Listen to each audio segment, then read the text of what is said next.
नमस्कार साथियों, आज से जो है अपने को यहाँ पर हिंदी वाला पोर्शन स्टार्ट करना है। व्याकरण का टाइटल जो है इसमें यहाँ पर स्टार्ट होगा और इस व्याकरण के टाइटल में शुरू से जीरो से जो है अपने को इसको यहाँ पर शुरू करना है। जब अगर हम यहाँ पर जीरो से अगर बात करते हैं तो इसका मतलब ये होता हुआ दिखाई देता है कॉम्पिटिशन एग्जाम के संदर्भ में कि वो पॉइंट आपके पास है यहाँ पर वर्णमाला वाला पॉइंट्स है। अब हमारे पास यहाँ पर हम किसी भी कंपटीशन एग्ज़ाम का जब हिस्सा बनते हैं तो उस कंपटीशन एग्ज़ाम के संदर्भ में हमारे पास यहाँ पर जीरो से लेकर के अगर 100% तक की सभी बातें अवेलेबल हैं तो इसका मतलब है कि हम अच्छा परफॉर्म कर पाएंगे, अन्यथा हमारे लिए कहीं ना कहीं डिफ़िकल्ट टास्क बनता हुआ दिखाई देता है। इसी कड़ी में अपन इसको यहाँ से शुरू करते हैं और नाम आपके पास है यहाँ पर क्या, तो आंसर आएगा इसमें वर्णमाला से स्टार्ट होगा इसका। और वर्णमाला से जब अगर हम इसको स्टार्ट करते हैं तो सबसे पहले कॉन्सेप्ट इसका आता है कि ये कॉन्सेप्ट क्या होता है या वर्णमाला से हम क्या समझते हैं, ये इसकी डेफिनेशन जो है वो अपने पास यहाँ पर क्या है। सामान्यतः जब अगर अपने पास ये पॉइंट अगर आया तो इसमें हमारे पास ऐसा नजर आता है कि दो पॉइंट हैं, एक पॉइंट आपके पास वर्ण है और दूसरा पॉइंट आपके पास यहाँ पर माला है। एक पॉइंट आपके पास यहाँ पर वर्ण है, दूसरा पॉइंट जो है इसमें यहाँ पर आपके पास माला है। तो इसकी जब परिभाषा निकालने की बारी आती है तो कहा जाता है कि जब भी अगर हम माला की बात करते हैं, यदि हमारी माता जी या हमारी सिस्टर को यदि माला का निर्माण करना है तो वो माला का निर्माण जब अगर करती है तो उसके पास बहुत सारे मोती होते हैं। अब इसका मतलब होता है कि मोती होते हैं तो कभी कभी ऐसा होता है कि कोई मोती जो है वो छोटा है, कोई मोती जो है वो बड़ा है। तब यहाँ पर कोई मोती छोटा है कोई बड़ा है तो माता जी क्या करती है उसमें कि एक जो है छोटा, फिर उससे जो है बड़ा, फिर उससे जो है यहाँ पर बड़ा, फिर जो है वापस छोटा, फिर उससे थोड़ा सा बड़ा और फिर थोड़ा उससे वापस बड़ा, फिर जो है यहाँ पर सबसे छोटा लिया, फिर उससे बड़ा लिया और फिर उससे बड़ा लिया। इसका मतलब ये होता हुआ दिखाई दे रही है कि इसमें जब अगर हमारी माँ एक माला का निर्माण कर रही है तो उस माला का निर्माण करने के लिए उसने यहाँ पर मोतियों को कैसे जमाया, तो आंसर आया कि इसको जो है उन्होंने यहाँ पर व्यवस्थित रूप से जमाया, या जो है उनको कैसे जमाया, तो आंसर इसमें यहाँ पर आता हुआ दिखाई दिया कि क्रमबद्ध रूप से जमाया। अब ये व्यवस्थित जमाना या क्रमबद्ध जमाना किसको, तो आंसर आपके पास आता है वर्णमाला को। इसी पॉइंट को हम यहाँ पर जिस नाम से जानते हैं वो कहलाता है वर्णमाला। बेसिकली इसका कॉन्सेप्ट इधर की तरफ आपके पास यहाँ पर गया कि जो वर्णों का जो व्यवस्थित समूह है या वर्णों का जो क्रमबद्ध समूह है, उस वर्णों के व्यवस्थित और वर्णों का जो क्रमबद्ध समूह है, उस क्रमबद्ध समूह को हम यहाँ पर जिस नाम से जानते हैं वो पॉइंट आपके पास क्या कहलाता है, वर्णमाला। ये हर किसी कॉम्पिटिशन एग्जाम में आता है। और जब एक बार प्रश्न आया तो इसमें यहाँ पर क्या हुआ कि इसको यहाँ पर ऐसा लिख दिया, पहला ऑप्शन उन्होंने दिया कि क्या वर्णों का जो समूह है वो वर्णमाला कहलाता है, तो आंसर है बहुत सारे बच्चों ने जो है इसको यहाँ पर टिक कर दिया कि वर्णों का समूह वर्णमाला कहलाता है। फिर यहाँ पर बात ये आती हुई दिखाई दी, उसने दूसरा ऑप्शन दिया कि वर्णों का समुदाय है, इसे हम यहाँ पर वर्णमाला कहते हैं, तो वर्णों का समुदाय वर्णमाला कहलाता है। कुछ बच्चों ने जो है इसको यहाँ पर टिक कर दिया। तीसरी परिभाषा जो है उन्होंने वहाँ पर दी और बाकायदा उसमें ये लिखा कि जो वर्णों का व्यवस्थित समूह होता है उस व्यवस्थित समूह को हम यहाँ पर वर्णमाला के नाम से जानते हैं। तो आंसर आपके पास आया हाँ, कि वर्णों का जो व्यवस्थित समूह है उस व्यवस्थित समूह को हम यहाँ पर वर्णमाला के नाम से जानते और पहचानते हैं। तो कहने का मतलब आपके पास यहाँ पर ये हुआ कि टाइटल परिभाषाएं लगभग अब ट्रेंड ऐसा चालू हो गया, क्योंकि जब बहुत सारे जब इसमें क्वेश्चंस बनते हैं तो इसमें यहाँ पर ट्रेंड इस प्रकार से चालू हो गया कि एक एक शब्द को आगे पीछे ऊपर नीचे करने से वो उसका उत्तर जो है वो चेंज करता है। इसका मतलब है कि ये परिभाषा भी कोई गलत नहीं थी, ये परिभाषा भी कोई गलत नहीं थी, लेकिन बेसिकली इस शब्द की डिमांड थी। तो हमको इसमें यहाँ पर ऐसे जो है ये पॉइंट सीखना होता है कि बेसिकली कौन सा ऐसा कीवर्ड है जिस कीवर्ड की सहायता से हम इसको यहाँ पर आगे की तरफ बढ़ा सकते हैं। तो वो पॉइंट आपके पास यहाँ पर जो कीवर्ड गया वो टाइटल आपके पास यहाँ पर ये है। तो कभी कभी ऐसा रहता है कि जब अगर आपका ऊपर ऊपर पड़ा हुआ रहता है तो ऐसी स्थिति में जब ऊपर ऊपर पड़ा हुआ रहता है तो लगता है कि हाँ यार ये भी सही होगा, ये भी सही होगा, ये भी सही होगा, लेकिन सामान्यतः इसमें यहाँ पर ऐसा होता नहीं है। आपको एक बार और बता दूं, इसमें यहाँ पर कि जब कभी कभी हम कुछ कॉन्सेप्ट की बात करते हैं तो उसमें जरा सा वर्ण चेंज कर देता है। जैसे यहाँ तो आप देखोगे कि शब्द को इसमें यहाँ पर एड ऑन किया है, लेकिन कभी कभी वर्ण को जो है वहां पर उसमें डाल देते हैं, और जब वर्ण को अगर उसमें वो डाल देते हैं और वर्ण को चेंज करने से आपका ऑप्शन चेंज कर देते हैं, इसलिए इन बातों को आपको थोड़ा सा यहाँ पर ध्यान रखने की आवश्यकता पड़ेगी। तो यहाँ पर आपके पास क्या गया कि वर्णों का व्यवस्थित समूह या फिर वर्णों का जो क्रमबद्ध समूह होता है, उस पॉइंट को हम यहाँ पर जिस नाम से जानते हैं वो कहलाता है आपके पास वर्णमाला। लेकिन बात ऐसी आती है कि इस वर्णमाला की चर्चा आप जहां करते हो वो टाइटल आपके पास क्या है, तो आंसर आता है इसमें कि वो टाइटल हमारे पास यहां पर व्याकरण है।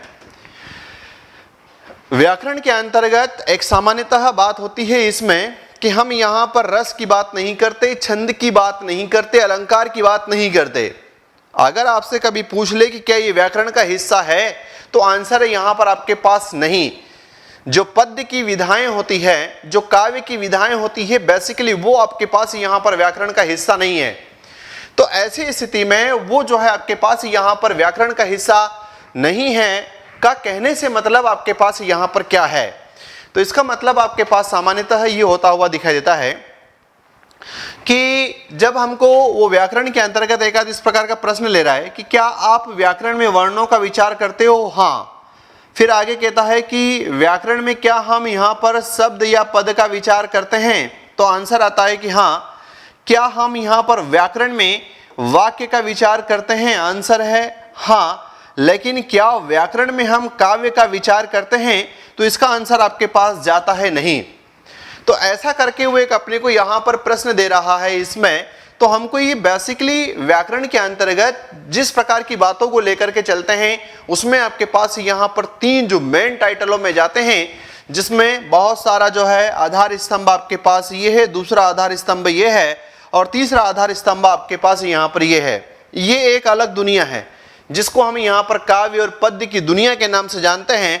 तो इस वाले पॉइंट को जो है इसमें यहाँ पर व्याकरण की दुनिया में शामिल नहीं किया जाता, चूंकि हम पढ़ते हैं और पढ़ने के दौरान ऐसे ही कहते हैं कि ये भी हिंदी व्याकरण का हिस्सा है, लेकिन एक बोलना और एक प्रश्न को लगाना, इन दोनों में जो है वो आपको अंतर मालूम पड़ेगा, इसलिए आप यहाँ पर न लगाएं।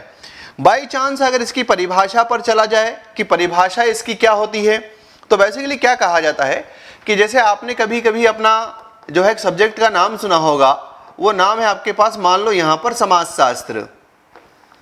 तो इस समाजशास्त्र के अंतर्गत क्या किया जाता है, तो आंसर आता है कि जो हमारे जो सामाजिक संबंध होते हैं, उन सामाजिक संबंधों के व्यवस्था को या सामाजिक संबंधों के जाल को हम यहाँ पर समाज कहते हैं।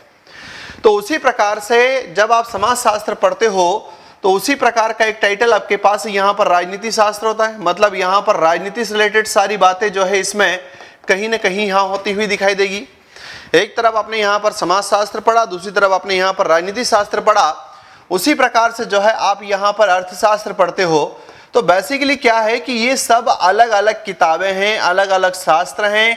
यहाँ पर समाज के बारे में है, यहाँ पर राजनीति के बारे में, यहाँ पर अर्थ के बारे में। तो उसने कहा इसमें यहाँ पर इसकी जब परिभाषा को लेता है तो कहता है कि आम तौर पर ये जो आपके पास यहाँ पर व्याकरण है, ये व्याकरण जो है वो एक प्रकार का शास्त्र है। और किसका शास्त्र है, तो आंसर है यहाँ पर भाषा का शास्त्र है। इसमें यहाँ पर क्या रहता है, तो ये है कि समाज शास्त्र में समाज के नियम है, राजनीति शास्त्र में राजनीति के नियम है। उसी प्रकार से आपके पास यहाँ पर व्याकरण के अंतर्गत बात ये आती है कि इसमें भाषा जो है, उस भाषा के नियमों का जब अध्ययन किया जाता है तो उस भाषा के नियमों को हम यहाँ पर जिस नाम से जानते हैं वो पॉइंट हमारे पास क्या कहलाता है, उसे व्याकरण कहते हैं। ये परिभाषा भी जो है एक बार आ चुकी है कि व्याकरण से आप क्या समझते हैं। तो बहुत छोटा सा पॉइंट याद रखना है, आंसर आएगी क्या, तो टाइटल आया यहाँ पर कि भाषा शास्त्र के नियमों का अध्ययन। अब भाषा शास्त्र के नियमों का अध्ययन हम पढ़ने के लिए करते हैं, हाँ।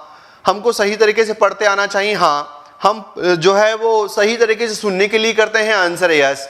हम यहाँ पर लिखने के लिए करते हैं, आंसर यस। तो जब अगर हमारे पास ये बातें हैं, जब हमारे पास यहाँ पर अगर ये बातें हैं, तो उस पॉइंट को हम यहाँ पर जिस रूप में डिफाइन करते हैं वो टाइटल आपके पास क्या कहलाता है, तो उसको हम यहाँ पर जिस नाम से जानते हैं वो कहलाता है व्याकरण। इसका मतलब है कि परिभाषा क्या हमको इसकी याद हो गई, तो आंसर आया हाँ। क्या शब्द पकड़ना है, नियम। क्या शब्द पकड़ना है इसमें से, यहाँ पर नियम।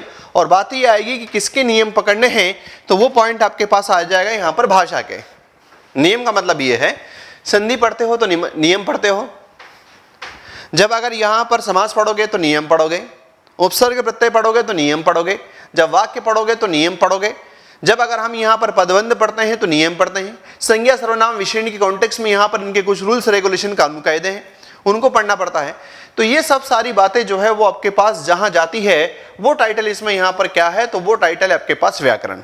तो कुल मिलाकर के कि व्याकरण की परिभाषा क्या हुई, तो ये मैं मान करके चलता हूं कि अभी व्याकरण की परिभाषा हमको याद हो गई, और जिस शास्त्र के अंतर्गत भाषा के नियमों का अध्ययन हम कर रहे हैं उस शास्त्र को हम यहाँ पर जिस नाम से जानते हैं वो टाइटल आपके पास क्या कहलाता है, तो वो टाइटल जो है आपके पास यहाँ पर व्याकरण के रूप में जाना जाएगा। वर्णमाला की परिभाषा हमको याद ही हो गई, इसमें हमको जो शब्द पकड़ना चाहिए था वो शब्द हमारे लिए यहाँ पर क्या था, तो आंसर आपके पास आया कि इसका जो शब्द आपके पास यहाँ पर है वो ये वाला था, और इसमें जो है आपके पास पूरी की पूरी परिभाषा जो है व्याकरण की कहाँ पर है, तो वो टाइटल आपके पास यहाँ है। अब यहाँ से चलते हैं अपन इसमें आगे की तरफ।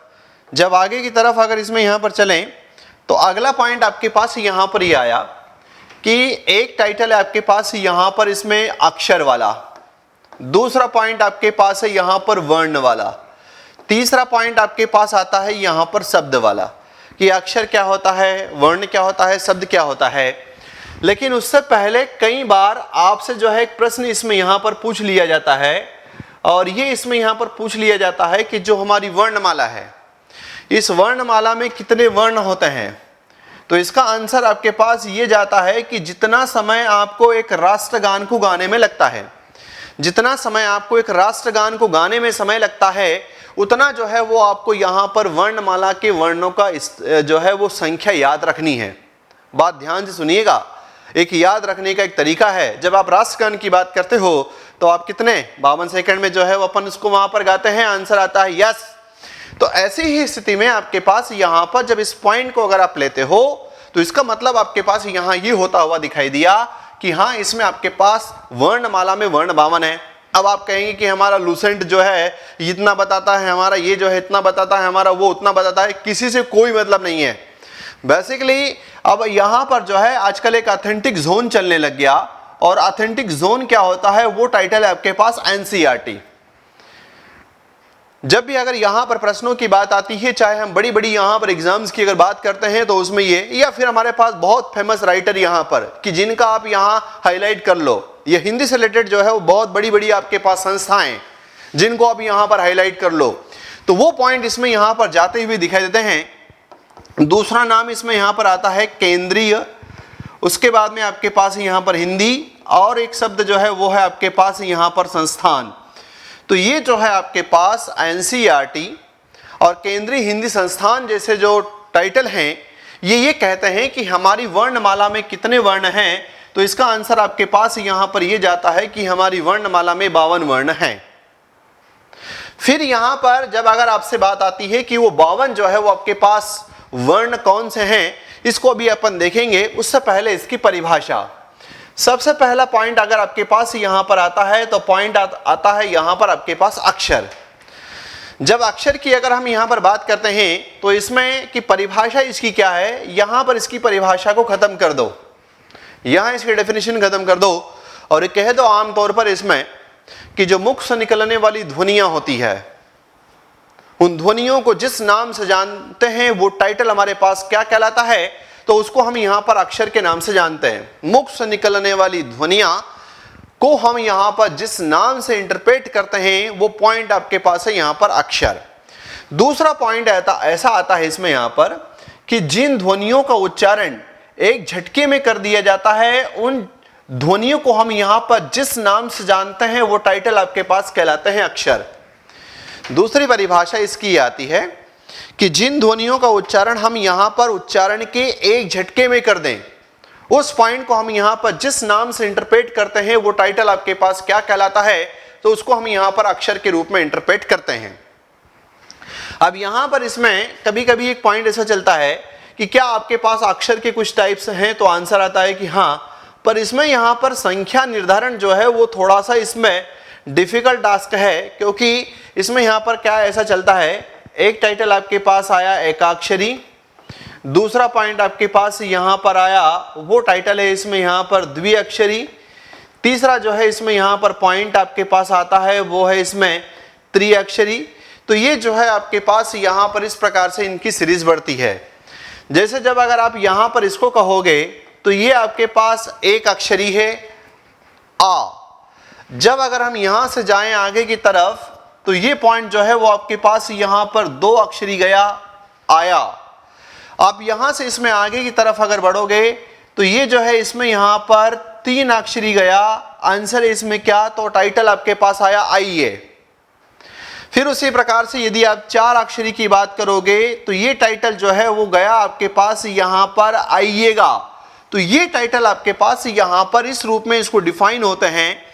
लेकिन क्या आप ऐसे इसमें यहां पर याद करोगे कि अक्षर हमारे पास यहां पर कितने प्रकार के हैं, तो इस पॉइंट को तो आपको यहां पर याद रखने की आवश्यकता नहीं है। जनरली बाय चांस आ जाए कि एक अक्षरी का एग्जाम्पल कौन सा है, दो अक्षरी का द्विअक्षरी का एग्जाम्पल कौन सा है, त्रिअक्षरी का एग्जाम्पल कौन सा है और चार अक्षरी का एग्जाम्पल कौन सा है, तब आपको यहां पर ऐसे समय जो है ये केवल एग्जाम्पल इसमें एक माइंड सेट करके जहां पर एक वर्ण है, जहां दो पॉइंट है, जहां तीन है और जहां चार है, तो इनको भी आपको वैसे याद रखने की आवश्यकता नहीं पड़ेगी। अब यहां से हम इसमें एक टाइटल जो है वो ये और कि बाई चांस जो है वो इसमें ऐसे याद रखना थोड़ा सा कि जो है कभी कभी यहां पर इनको ऐसा भी कहा जाता है कि बद्ध अक्षर, या फिर जो है इसमें ये कहा जाता है कि ये मुक्त अक्षर। तो हो सकता है इस प्रकार का पॉइंट अपन यहां पर एक याद रखेंगे कि बाई चांस जब अगर अपने को यहां पर वो कह दे कि अक्षर के जो है वो आप तो डेटा ही बताइए, और ऐसी स्थिति में जब अगर आपके पास आता है तो एक कृष्ण शास्त्री नाम का जो विद्वान है, उस कृष्ण शास्त्री नाम के विद्वान के द्वारा जो है इसके यहां पर दो पॉइंट्स बताए जाते हैं, और जिसमें एक आपके पास यहां पर रहता है बद्ध और दूसरा पॉइंट जो है वो रहता है आपके पास यहां पर मुक्त। अब यहां से जब अगर हम इसमें आगे की तरफ अगर बढ़ते हैं तो पॉइंट आपके पास आता है वर्ण वाला। अब ये जो वर्ण वाला जो कॉन्सेप्ट है, इस वर्ण वाले कॉन्सेप्ट में यहां पर क्या आया, तो इसमें आंसर आया कि अगर हमको ये याद रह जाए, इसमें अगर हमको यहां पर ये याद रह जाए क्या, तो आंसर आए इसमें यहां पर लिखित। अब इसका मतलब क्या हुआ, तो उसने ये कहा कि जो हमारे पास यहां पर ध्वनियां हैं, उन ध्वनियों को जब हम लिख देते हैं तो उसके लिखे हुए रूप को जिस नाम से जाना और पहचाना जाता है वो टाइटल कहलाता है आपके पास वर्ण। जो हमारे पास यहां पर ध्वनियां हैं, उन ध्वनियों को लिख देते हैं तो उसके लिखे हुए रूप को यहां पर वर्ण के नाम से जाना और पहचाना जाता है। इसलिए आपने यदि इसमें यहां पर ध्यान दिया हो तो यहां का जो इसका कॉन्सेप्ट जो आमतौर पर जो चलता है वो आमतौर पर क्या है, तो पॉइंट आपके पास यहां पर आता हुआ दिखाई देता है कि हम वर्णमाला कहते हैं, हम अक्षरमाला नहीं कहते। वर्णमाला को आप वर्णमाला कहते हो, अक्षरमाला नहीं कहते। लॉजिकली सिस्टम जो है वहां पर फिट होता है कि आप क्यों नहीं कहते, तो आंसर आता है कि आप कहते हैं कि वो मुख से निकलने वाली ध्वनियां थी अक्षर। जब यहां पर आपने अगर पॉइंट लिया तो ये आमतौर पर आपके पास क्या है, तो इसमें यहां पर आमतौर पर आपके पास गया कि आपने वर्णों को जो है वो लिखित रूप में ध्वनियों को जो है लिखित रूप में रवाना कर दिया, तो उसका लिखा हुआ रूप जो है वो आपके पास यहां पर वर्ण कहलाता है। अब इसमें एक परिभाषा तो आपके पास ये हो गई। दूसरी परिभाषाओं का एक ट्रेंड ऐसा चला है कि मान लो अगर आपको यहां पर पूछ लेना कि एक कोई परिभाषा दे देना और वहां पर नाम दे देना कि एक विद्वान का नाम जो है वो है आपके पास यहां पर किशोरीदास वाजपेयी। तो जब अगर हम यहां पर किशोरीदास वाजपेयी की अगर बात करते हैं तो इसकी परिभाषा जो है वो क्या हो सकती है, तो किशोरीदास वाजपेयी की इसमें यहां पर वर्ण की परिभाषा जो है वो क्या हो सकती है। तो इसको याद रखने का एक ऐसा ट्रिक होगा कि किशोरीदास में है क, और क से जो है लेना है अपने पास यहां पर कान। इससे जो है हम इसकी यहां पर किशोरीदास वाजपेयी की परिभाषा को याद रखेंगे। मतलब किशोरीदास वाजपेयी के नाम में है क, क्योंकि कुछ परिभाषा यहां पर ऐसे याद रखनी चाहिए। कंपटीशन का जमाना है, एक एक प्रश्न से आप आगे अपने को निकलना है। तो पॉइंट अपने पास आया कि उसने कहा कि वह छोटी से छोटी ध्वनि जो आमतौर पर कान का विषय होता है। कहा यह जाता है कि कुछ जगह जो है वो आपको आगे का सेंटेंस न भी याद हो, और मेन यदि कीवर्ड याद हो तो भी अपना काम बन जाएगा कि वह छोटी सी छोटी ध्वनि जो आमतौर पर यहाँ पर कान का विषय होता है उसको हम यहाँ पर जिस नाम से जानते हैं वो आपके पास यहाँ पर वर्ण कहलाता है। और आगे और एक लाइन और कह देता है कि जिसके टुकड़े नहीं कर सकते। मान लो इसमें यहाँ पर कहते हैं कि ऐसी जो है वो आपके पास ये ध्वनियां हैं जिनके आप जो है यहाँ पर टुकड़े नहीं कर सकते। तो उस पॉइंट को हम यहाँ पर जिस नाम से जानते हैं वो कहलाता है क्या? किशोरीदास वाजपेयी के अनुसार वर्ण की परिभाषा। क्या ऐसा जो है वो मौका हमको इसमें मिलता है? तो आमतौर पर ये कहा जाता है कि हाँ ऐसा मौका जो है वो आपको यहाँ पर मिल सकता है। उसी प्रकार से एक परिभाषा जो है आप इनकी भी यहाँ पर याद रखेंगे और वो नाम इसमें यहाँ पर क्या है? तो टाइटल आता है आपके पास यहाँ पर कामता प्रसाद गुरु। एक नाम जो है अपने को यहाँ पर ये याद रखना है, कामता प्रसाद गुरु, क्योंकि कहा यह जाता है इसमें कामता प्रसाद गुरु के संदर्भ में आमतौर पर बात ये कि जिस प्रकार से संस्कृत साहित्य के अंतर्गत पाणिनि का बड़ा नाम है, संस्कृत का व्याकरण पाणिनि के बिना अधूरा है, उसी प्रकार से हिंदी साहित्य का व्याकरण पंडित कामता प्रसाद गुरु के अनुसार जो है वो, या पंडित कामता प्रसाद गुरु के बिना जो है वो अधूरा है। इसका मतलब यहां पर यह हुआ कि जिस प्रकार से पाणिनि का रोल संस्कृत की व्याकरण में है, उसी प्रकार से हमारे हिंदी के पाणिनि के नाम के रूप में हम किसको जानते हैं? तो वो नाम आपके पास आता है यहां पर कामता प्रसाद गुरु का। कामता प्रसाद गुरु का जो कॉन्सेप्ट आपके पास यहां पर है, दूसरा कहा जाता है कि जितनी कामता प्रसाद गुरु की वैल्यू है उनके ही बराबर जो है वो यहाँ पर किशोरीदास वाजपेयी साहब की भी उतनी ही वैल्यू है व्याकरण की दुनिया में। इसलिए एक परिभाषा यहाँ पर वर्ण में किशोरीदास वाजपेयी के लिए और दूसरी जो है वो आपके पास यहाँ पर कामता प्रसाद गुरु के लिए। कामता प्रसाद गुरु का भी यही कहना है कि बेसिकली हमारे पास इस प्रकार की जो ध्वनियाँ होती है ये उस मूल ध्वनि को कहते हैं जिसके खंड न हो सके। मतलब इसकी परिभाषा का जिस्ट जो है वो आप यहाँ पर क्या लोगे? तो आमतौर पर आपने को लेना है यहाँ पर खंड न हो सके। इसका मतलब क्या हुआ? इसका मतलब ऐसा हुआ कि यदि हमारे पास यहाँ पर क है तो इस क को जो है हम तोड़ नहीं सकते। अगर हमारे पास यहाँ पर जो है वो ख है तो ख को जो है हम यहाँ पर तोड़ नहीं सकते, खंड नहीं कर सकते। तो उसने कहा कि वर्ण जो है आमतौर पर उस मूल ध्वनि को कहते हैं जिसके खंड न हो सके, उसको हम यहाँ पर जिस नाम से जानते हैं वो टाइटल आपके पास यहाँ पर क्या कहलाता है? वर्ण कहलाता है। और ये परिभाषा देने वाला विद्वान कौन है? तो ये परिभाषा देने वाला विद्वान आपके पास पंडित कामता प्रसाद गुरु है, जिन्होंने ये डेफिनेशन दी है।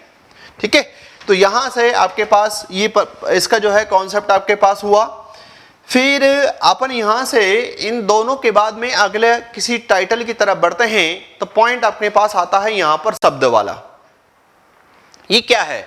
तो आमतौर पर ये जो आपके पास वर्ण हैं, इन वर्णों को यदि आप सार्थक क्रम में जोड़ दो, ये जो आपके पास वर्ण होते हैं इन वर्णों को यदि हम यहाँ पर सार्थक क्रम में जोड़ दें, सार्थक क्रम में जोड़ने का मतलब क्या हुआ? तो जैसे अपन ने यहाँ पर ये कहा कि मेरे पास यहाँ पर 4 वर्ण हैं और 4 वर्ण को यदि मैं इस प्रकार से अगर जोड़ दूं तो यहाँ पर इसका कोई मीनिंग नहीं रह जाएगा। लेकिन मेरे पास यदि इस प्रकार का कोई पॉइंट है और मैंने उसको यदि यहाँ पर इस फॉर्म में अगर जोड़ दिया तो इसका कोई ना कोई मीनिंग रह जाएगा। तो आंसर आपके पास ये आता हुआ दिखाई दिया कि वर्णों को जब हम सार्थक रूप से जोड़ दें और सार्थक रूप से जोड़ने के बाद में अगर ये किसी न किसी प्रकार का मीनिंग देता हुआ दिखाई देता है तो उसको हम यहाँ पर जिस नाम से जानते हैं वो पॉइंट आपके पास क्या कहलाता है? तो उस पॉइंट को हम यहाँ पर शब्द के नाम से जानते हैं। मतलब उसने कहा कि मीनिंग देना चाहिए, तब यहाँ पर आपके पास जिसकी कहानी आप गाते हो वो टाइटल आपके पास यहाँ पर क्या कहलाता है? शब्द। अब यहाँ से पॉइंट गया अक्षर, मुख से निकलने वाली ध्वनियाँ, वर्ण ध्वनियों का लिखित रूप। अन्य 2 परिभाषाएं किशोरीदास वाजपेयी और कामता प्रसाद गुरु। शब्द क्या? तो उसने कहा कि वर्ण है, इनको आप लिख तो रहे हो लेकिन इनको सिस्टमेटिक लिख दो, एक मीनिंगफुल तरीके से लिख दो, एक अर्थपूर्ण तरीके से लिख दो। तो उस पॉइंट को हम यहाँ पर जिस नाम से जानेंगे वो पॉइंट अपने पास यहाँ पर क्या कहलाएगा? तो उसको हम यहाँ पर शब्द के नाम से जानेंगे। अब एक प्रश्न जो है यहाँ पर इन तीनों में क्वालिटी वाला ये आ रहा है कि जैसे वो अपने से ये कहता है इसमें यहां पर कि भाषा की सबसे छोटी इकाई कौन सी है। प्रश्न पूछा भाषा की सबसे छोटी इकाई क्या है, ये जो है प्रश्न आपसे पूछता है। जब अगर यहां पर ये प्रश्न इसमें पूछा जाता है कि भाषा की सबसे छोटी इकाई कौन सी है, तो ऐसे समय बड़े सोच विचार करके आंसर देना, क्योंकि ये प्रश्न जो है वो एक तरीके से यहां पर सही नहीं है। लेकिन हो सकता है कि कभी एग्जामिनर की दृष्टि से ये प्रश्न सही हो और ये प्रश्न पूछा जाता है। तो जब अगर आपके पास यहां पर भाषा की सबसे छोटी इकाई क्या है, तो इसका जो वेग उत्तर जाता है वो टाइटल आपके पास यहां पर क्या है, तो टाइटल आपके पास है यहां पर वर्ण। लेकिन ये जो है वेग प्रश्न का वेग आंसर आपके पास हो गया। पर अगर आपके पास ऐसा आ जाए कि भाषा की सबसे छोटी, ये इस प्रकार से अपने को देता है कि मौखिक इकाई का नाम क्या है, तो मौखिक इकाई का नाम आपके पास एक अलग उत्तर होगा। अगर पूछता है कि भाषा की सबसे छोटी लिखित इकाई क्या है, तो इसका उत्तर जो है वो आपके पास यहां पर अलग होगा। और अगर पूछता है कि भाषा की सबसे छोटी लिखित अर्थपूर्ण इकाई जो है वो आपके पास यहां पर कौन सी है, तो इसका उत्तर जो है वो आपके पास अलग होगा। पहले वाले पॉइंट का आपके पास यहां पर उत्तर क्या है कि भाषा की सबसे छोटी मौखिक इकाई का नाम क्या है, तब इसका उत्तर जो है वो आप देना यहां पर आंसर है इसमें ध्वनि। जब अगर अपने से पूछता है कि भाषा की सबसे छोटी लिखित इकाई का नाम क्या है, तो इसका आंसर जो है वो आप दोगे यहां पर वर्ण। जब अगर पूछता है कि भाषा की सबसे छोटी लिखित अर्थपूर्ण इकाई का नाम क्या है, तो ये टाइटल आपके पास यहां पर जो आएगा वो पॉइंट इसमें है यहां पर शब्द। तो एक पॉइंट आपके पास यहां पर गया ध्वनि, दूसरा आपके पास गया वर्ण, और तीसरा पॉइंट जो है वो आपके पास यहां पर गया शब्द। तो ये कॉन्टेक्स्ट जो है वो आपके पास इसमें कि हाँ ये प्रश्न अपने को किसी भी कॉम्पिटिशन एग्जाम में आगे की तरफ करेंगे, और ऐसे प्रश्नों पर अपने को फोकस करते हुए यहां पर आगे बढ़ना है, क्योंकि आमतौर पर सिंपल रूप में सबके पास पड़ा हुआ है। लेकिन बात ये आती हुई दिखाई देती है यहां पर कि थोड़ा सा जब टेक्निकल जाने की बारी आई, तो फिर टेक्निकल में जो है वो हम वहां पर अपने को भी उसमें बढ़िया परफॉर्मेंस करना है। ठीक है, अब यहां से इसमें आगे की तरफ अगर चलें, तो अगला आपके पास पॉइंट ये आता है इसमें कि क्या कभी हमको यहां पर इस प्रकार का जो है वो प्रश्न दे सकता है कि वर्ण के भेद कितने हैं, तो आंसर आया कि यस। हो सकता है कि कभी इसके स्थान पर वो ये लिख देता है यहां पर कि वर्णमाला के भेद कितने हैं, ये प्रश्न भी आया इसमें कि एक आपके पास वर्ण के भेद कितने हैं, दूसरा आपके पास यहां पर वर्णमाला के भेद कितने हैं। चूंकि इन दोनों को एक साथ बताने के पीछे लॉजिक ये है कि इन दोनों का उत्तर जो है वो चाहे आपके पास यहां पर इसका हो, ये चाहे आपके पास यहां पर इसका हो, इन दोनों का उत्तर जो है वो आपके पास एक रूप में यहां पर जाएगा। आंसर आएगी क्या, तो इसमें यहां पर आपके पास जो आंसर आया वो टाइटल है कि इसमें यहां पर स्वर, और दूसरा पॉइंट जो इसमें यहां पर गया वो टाइटल है इसमें यहां पर व्यंजन। एक आपके पास इसमें यहां पर स्वर गया और दूसरा जो है इसमें यहां पर जाएगा व्यंजन। अब ये जो है आपके पास यहां पर स्वर और व्यंजन वाला कॉन्सेप्ट, क्या हम जानते हैं कि स्वर किसे कहते हैं, क्या हम जानते हैं कि व्यंजन किसे कहते हैं, तो आंसर है कि हाँ, एक बहुत छोटे से शब्द से जो है उसको जानोगे। एक पॉइंट यहां पर लिखा इसमें आबाद, इधर की तरफ यहां पर जो लिखा है वो पॉइंट इसमें यहां पर लिखा सबाद। एक तरफ लिखा आबाद, दूसरा पॉइंट आपके पास यहां पर इसमें आया क्या, तो आंसर इसमें यहां पर आपके पास आया वो टाइटल है सबाद। क्या होता है ये, पहले तो ये याद कर लो कि ये एक दूसरे के विलोम होते हैं। चलिए अच्छी बात है, इससे बेनिफिट मिलेगा अपने को, यहां पर फायदा मिलेगा, है ना। दूसरा पॉइंट आपके पास क्या है, इसको ऐसे ब्रेक कर दो यहां से,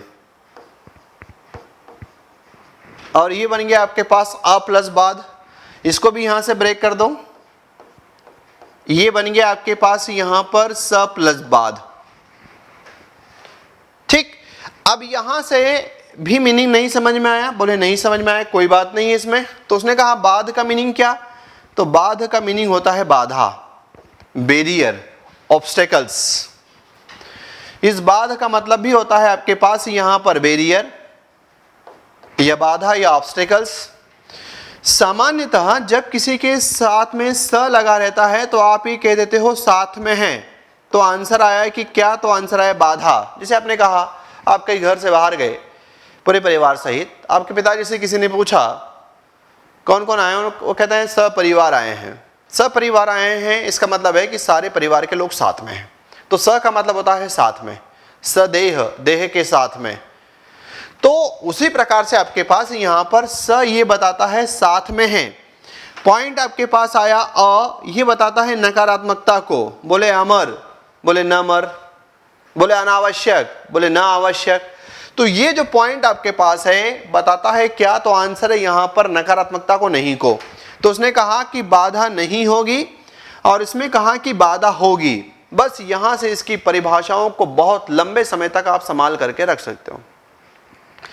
वो ये कहने का प्रयास इसमें यहां पर कर रहे हैं कि ऐसी स्वर ध्वनियां जिनके उच्चारण में मुख से जब वायु बाहर की तरफ निकलती है और यदि किसी प्रकार की बाधा नहीं होती तो उस पॉइंट को जिस नाम से जाना जाता है वो क्या कहलाता है, उसे कहते हैं स्वर।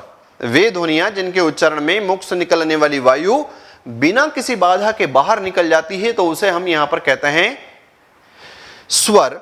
अब यहां पर हम ये कहते हैं कि इसकी परिभाषा याद ही मत करो, और एक बहुत शानदार सेशन होते हैं जिसको कहा जाता है ट्रांसफर ऑफ लर्निंग।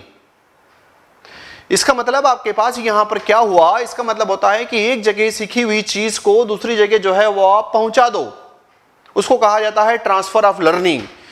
यहां आपने सीख लिया, इसका जो है अपोजिट इधर की तरफ आप यहां पर बता दीजिए कि इसका अपोजिट जो है वो आपके पास क्या है। तो आप ये कहोगे कि ये ऐसी ध्वनियां हैं, ऐसी व्यंजन ध्वनियां हैं जिनका उच्चारण करें और मुख से निकलने वाली वायु में कहीं न कहीं बैरियर आ जाए, कहीं न कहीं बाधा आ जाए, कहीं न कहीं ऑब्स्टेकल्स आ जाए, तो उस पॉइंट को हम यहां पर जिस नाम से जानते हैं वो टाइटल आपके पास क्या कहलाता है, उसे कहते हैं व्यंजन।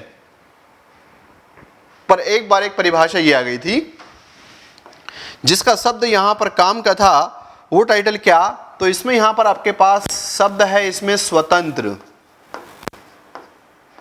और यहां पर अपन ने इधर की तरफ लिखा, वो लिखा यहां पर स्वतंत्र नहीं, यहां पर लिखा स्वतंत्र नहीं। व्यंजन की जो है वो आपके पास एक डेफिनेशन तो ये वाली हो गई कि जब उच्चारण करें और उच्चारण करने में किसी प्रकार की कोई बाधा न आए तो उसे स्वर, उच्चारण करें और वायु के निकलने के मार्ग में किसी प्रकार की कोई बाधा आती है तो उस पॉइंट को व्यंजन कहते हैं। पॉइंट आया आपके पास यहां पर स्वर। स्वर का कॉन्सेप्ट ऐसा कि वे ध्वनियां जो स्वतंत्र हैं, ये परिभाषा एक बार पूछी है कि कौन सी ध्वनियां स्वतंत्र हैं, तो आंसर जाता है कि जो स्वर ध्वनियां होती है वे स्वतंत्र होती है। वे ध्वनियां जो स्वतंत्र हैं तथा बिना किसी की सहायता के बोली और लिखी जाती है। मतलब ऐसा कहा जाता है कि जब हम स्वरों की बात करते हैं तो इन स्वरों में जो है उनमें वहां पर किसी प्रकार के सपोर्ट की आवश्यकता नहीं पड़ती। किसकी सपोर्ट की आवश्यकता नहीं पड़ती, तो आंसर आता है कि क्या इनमें सपोर्ट की आवश्यकता पड़ती है, आंसर यस। इसीलिए तो हमने इसकी यहां पर क्रॉस में डिफरेंट वाली डेफिनेशन को जो है इसमें यहां पर दे दिया कि ऐसी ध्वनियां हैं जो स्वतंत्र हैं तथा बिना किसी की सहायता के बोली और लिखी जाती है। उन पॉइंट्स को जिस नाम से जानते हैं वो टाइटल आपके पास क्या कहलाते हैं, वो कहलाते हैं इसमें यहां पर स्वर। फिर इधर आप कहते हो कि वे ध्वनियां जो स्वतंत्र नहीं है, क्यों नहीं है, क्योंकि जब हम इनको बोलते हैं, जब हम इनको लिखते हैं तब इनमें स्वरों की सहायता लगती है, इसलिए स्वतंत्र नहीं है। फॉर एग्जाम्पल, जब यदि अगर आपको यहां पर क लिखने की यदि आवश्यकता पड़ेगी तो आपने यदि इसमें यहां पर क लिखा तो इस क में जो है वो आपको पता होगा कि अ जो है वो एक अंडरस्टूड है। इसका मतलब कि जब यदि मैं यहां पर अगर ख लिखूंगा, अगर मैं ख लिखता हूं तो ख में जो है वो अ अंडरस्टूड है। यदि मैंने ग लिखा तो ग में जो है वो आपके पास यहां पर अंडरस्टूड है। इसलिए एक शानदार वाला क्वेश्चन बन रहा है। आंसर है क्या? एक ऐसा क्वेश्चन बन जाता है इसमें कि क्या कभी आपने शहीद वर्ण के बारे में सुना है? आंसर है हाँ। कौन सा? तो आंसर आता है आपके पास अ को जो है वो शहीद वर्ण का दर्जा मिल गया। ऐसा क्यों? क्योंकि ये सारे व्यंजनों के साथ इतना शानदार तरीके से ये घुल मिल गया है कि पता ही नहीं चलता कि इनमें यहां पर है भी या नहीं है। आ की मात्रा लगाओगे तो दिखेगा, छोटी ई की मात्रा लगाएंगे तो वो दिखेगा, बड़ी ई की मात्रा लगाएंगे तो वो दिखेगा। लेकिन जब अगर अपन यहां पर अगर ये कह दें इसमें कि क्या क में जो है वो आपको अ दिखाई दे रहा है, तो जब तक आपके पास प्रैक्टिकल नॉलेज नहीं होगा तब तक आपको वो दिखाई नहीं देता।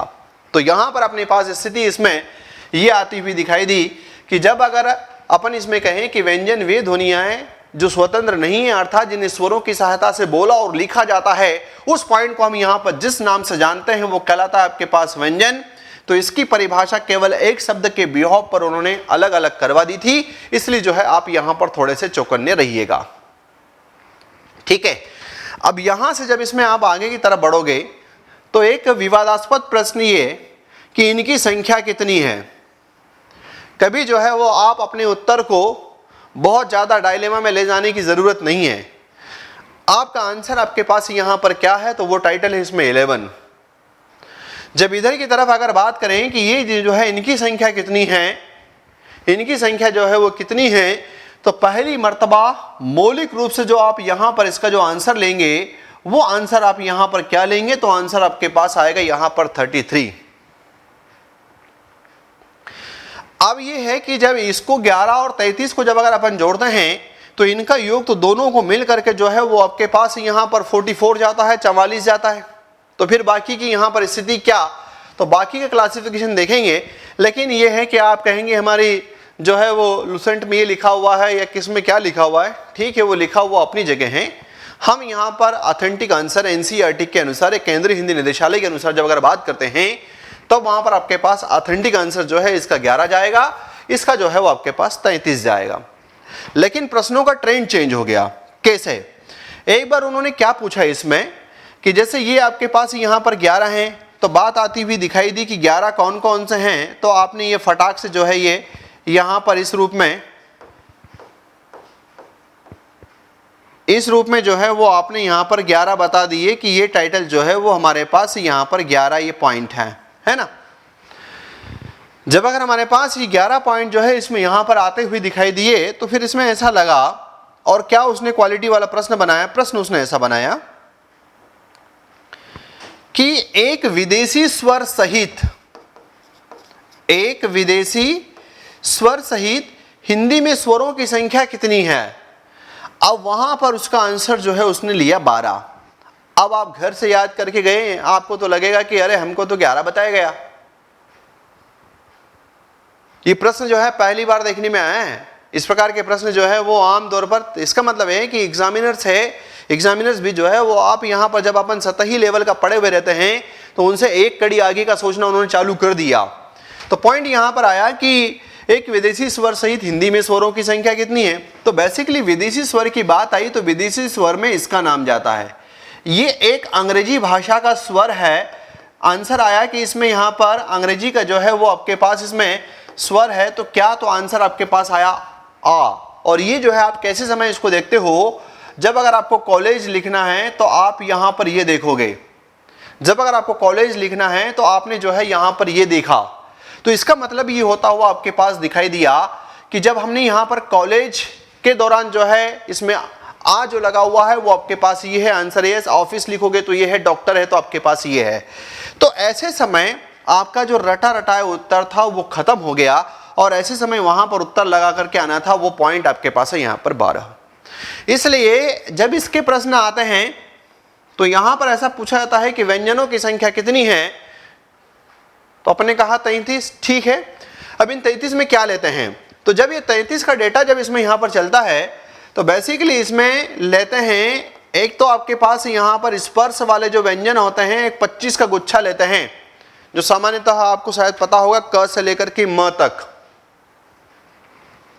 इसके अलावा जो है इसमें यहाँ पर 4 जो है वो आपके पास अंतःस्थ व्यंजन लेते हैं और 4 जो है वो संघर्षी व्यंजन लेते हैं।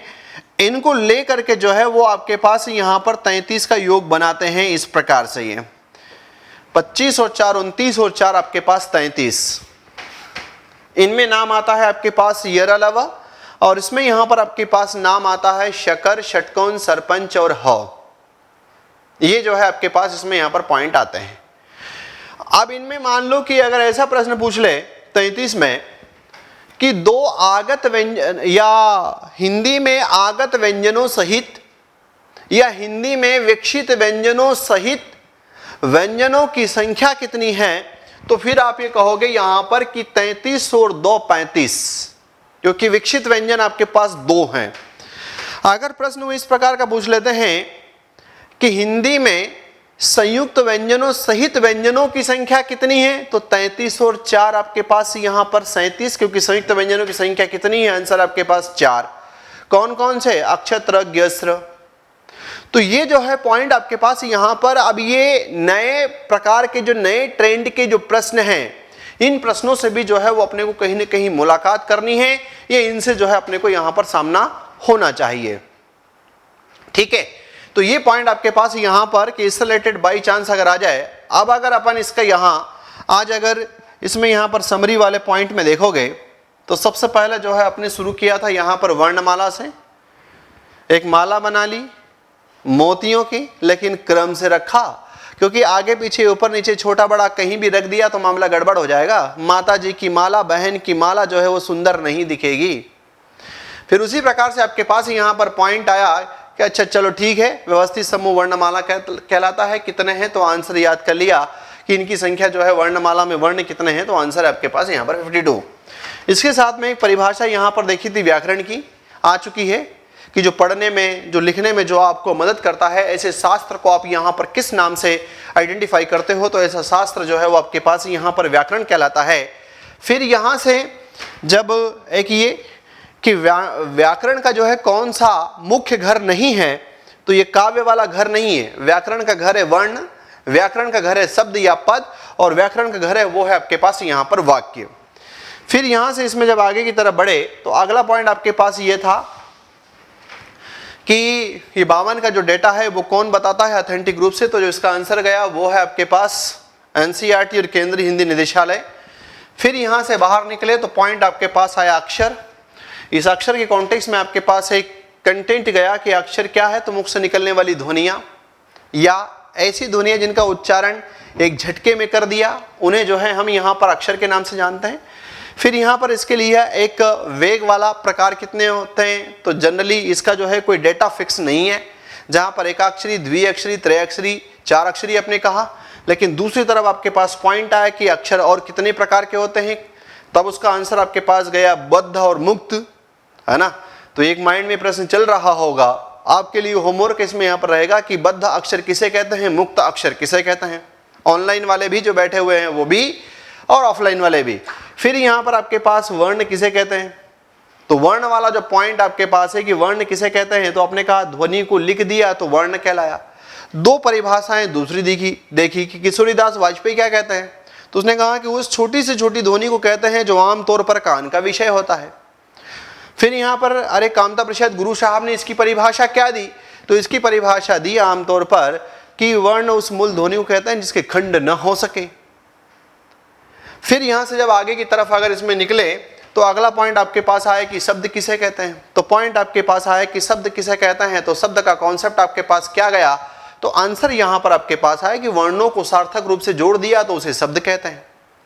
वर्णों को सार्थक रूप से जोड़ देते हैं तो उसे हम यहाँ पर शब्द कहते हैं। फिर यहाँ से इसमें आगे की तरफ निकले तो अगला पॉइंट आपके पास ही आया कि वर्णमाला के भेद अगर पूछ ले तो 2 उत्तर लगा देना। यदि पूछता है कि वर्ण के भेद कितने हैं तो उत्तर है आपके पास 2। फिर यहाँ पर कौन कौन से नाम, तो स्वर आपके पास व्यंजन, स्वर की परिभाषा का कीवर्ड था आबाद, व्यंजन की परिभाषा कीवर्ड था आपके पास सबाद। स्वर किसे कहते हैं, तो मुख से निकलने वाली ऐसी ध्वनियाँ जिसमें कोई बाधा नहीं आती, हवा के निकलने में कोई बाधा नहीं आती, ऐसी ध्वनियाँ जब अगर इनका उच्चारण करें और बाधा आ जाए तो उस पॉइंट को हम व्यंजन कहते हैं। फिर यहाँ से एक परिभाषा ये वाली पूछी जा चुकी है कि वे ध्वनियाँ जो स्वतंत्र हैं, मौलिक हैं, बिना किसी की सहायता की चलती हैं, वो क्या हैं? वो स्वर हैं। कितने हैं? 11 हैं। विदेशी स्वर मिला दें, विदेशी स्वर मिला दें तो कितने हैं? 12। इसी प्रश्नों को ऐसा थोड़ा सा कर लेना कि यदि हिंदी के स्वरों में से एक संस्कृत का स्वर यदि हटा दिया जाए तो फिर स्वरों की संख्या कितनी है? तो संस्कृत के स्वर का दर्जा जिसको मिलता है वो पॉइंट आपके पास है ऋषि। तो उसने कहा कि संस्कृत के स्वर को हटा रहे हैं, तब ऐसे कॉन्टेक्स्ट में जो है वो अब इसका आंसर 11 में से 1 माइनस करोगे तो क्या लोगे? फिर यहाँ से पॉइंट आपके पास गया कि व्यंजन वाला कॉन्सेप्ट कितने हैं, तो आंसर लिया 33। लेकिन कह दें कि 2 विकसित व्यंजनों को लगा दें। विकसित व्यंजन वो ड के नीचे नुक्ता, ढ के नीचे नुक्ता वाला पॉइंट, तो कितने हो जाएंगे? या अगर व्यंजनों में संयुक्त व्यंजनों को मिला करके अगर काउंट करें तो कितने होंगे? ये जो है इस प्रकार के पॉइंट आपके पास यहाँ पर आ सकते हैं। और जिन 33 में मौलिक रूप से जिनको काउंट करते हैं वो आपके पास ये पॉइंट जो है आते हुए दिखाई देते हैं।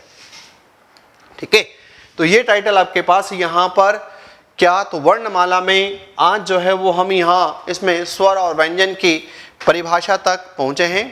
नेक्स्ट क्लास जब इसमें कल अपन शुरू करेंगे तो यहाँ से इसमें आगे की तरफ चलेंगे। ठीक है, और ऑनलाइन वाले भी जो है वो मैं बीच बीच में अब आप लोगों से भी इंटरेक्शन करूँगा, प्रश्न जो है पूछते जाऊँगा, आप उसका जो है बाकायदा उत्तर देते जाएं।